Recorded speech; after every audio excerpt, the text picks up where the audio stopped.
A atuação do engenheiro agrimensor e cartógrafo com as cartas náuticas. Mas, primeiramente, o que são as cartas náuticas? São os documentos cartográficos que resultam de levantamentos de áreas oceânicas, mares, baías, rios, canais, lagos, lagoas ou qualquer outra massa d'água navegável e que se destinam a servir de bases à navegação.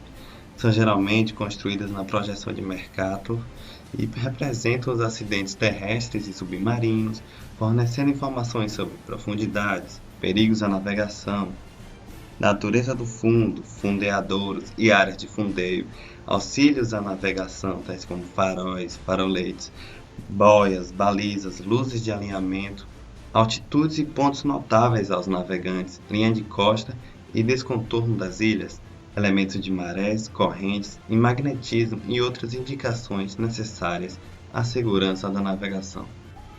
Então, as cartas náuticas são de extrema importância para a atuação do engenheiro agrimensor e cartógrafo, pois elas são um dos elementos mais importantes para a navegação, porque se pode fixar nelas uma posição geográfica em que se encontra um navio, por exemplo, a qualquer momento, por qualquer meio, seja astronômico, por cálculos de estimativa, de acordo com os limites para a costa, via satélite, etc., que permite determinar assim a nova direção e distância que se deverá navegar de um ponto para o outro, evitando os perigos mencionados na mesma carta.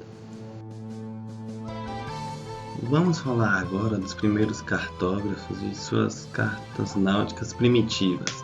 As primeiras cartas náuticas, dignas desse nome, foram trazidas pelos espanhóis e portugueses durante suas explorações das Índias Ocidentais e nas Américas e em torno da África, mas poucos ou nenhum deles tomou sondagens de profundidade.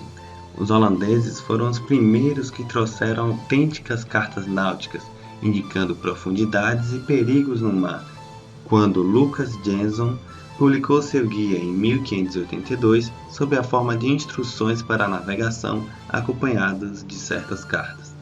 Com o aumento do comércio marítimo do século XIX, começou a se desenvolver a produção de cartas náuticas em escala mundial. Ao mesmo tempo, a tarefa passou das mãos de privados a órgãos públicos e muitos governos dirigiram a sua armada à tarefa de levantar e de publicar as cartas. O cartógrafo primitivo podia ignorar a forma esférica da Terra quando traçava portos e áreas limitadas para o mar, mas quando tentou fazer cartas para regiões maiores, foi necessário elaborar um sistema para representar a curvatura da Terra em uma folha plana. Surge aí a figura do principal cartógrafo dessa época, o Mercator. Nos meados do século XVI, o grande cartógrafo flamengo Gerardus Mercator estabeleceu uma projeção que é usada para cartas de pequena escala. É a projeção Mercator, onde todos os meridianos e paralelos são linhas retas que cruzam com ângulos retos, mudando a escala de distâncias segundo a posição no mapa. Desde que o engenheiro cartógrafo esteja mais interessado na situação precisa em termos de longitude e latitude do que em termos de distância, esse tipo de projeção é ideal. Agora vamos entrar de vez na aplicação das cartas náuticas para o engenheiro agrimensor e o cartógrafo no Brasil.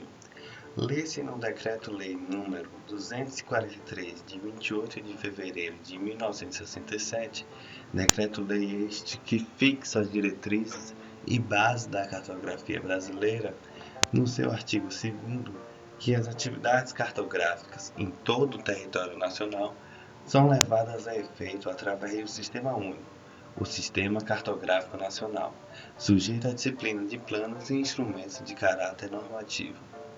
No seu parágrafo único, diz que o Sistema Cartográfico Nacional é constituído pelas entidades nacionais, públicas e privadas que tenham por atribuição principal executar trabalhos cartográficos ou atividades correlatas. No capítulo 3 deste mesmo Decreto-Lei, intitulado da Comissão de Cartografia, no seu artigo 3º, vê-se que o Instituto Brasileiro de Geografia e Estatística está na incumbência de coordenar a execução da Política Cartográfica Nacional, e exercer outras atividades, outras atribuições, no termos deste presente decreto-lei. Lê-se também no artigo 4º deste mesmo capítulo que, além do IBGE, outras entidades são designadas para este tal plano de política cartográfica nacional. São eles o Ministério da Marinha, o Ministério da Guerra, Ministério da Aeronáutica, Ministério da Agricultura, Ministério das Minas e Energia, além da Associação Nacional de Empresas de Aerofotogrametria. Dessa forma, cabe manter a DHN, por meio do Centro de Hidrografia da Marinha, todas as cartas náuticas em águas jurisdicionais brasileiras atualizadas.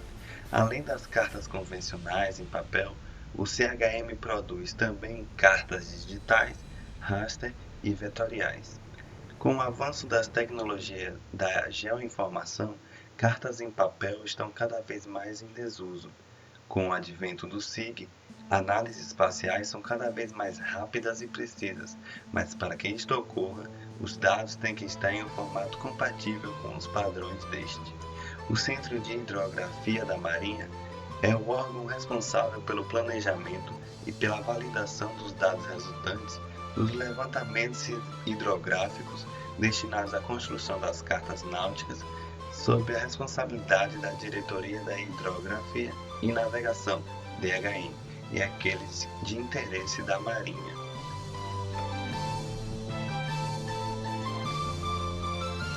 Produzir e manter atualizadas as cartas náuticas eletrônicas que venham a integrar os sistemas de navegação em tempo real dos navios e os sistemas computacionais de apoio ao planejamento e à condução das operações navais constitui o esforço principal desenvolvido pelo CHM na área da cartografia.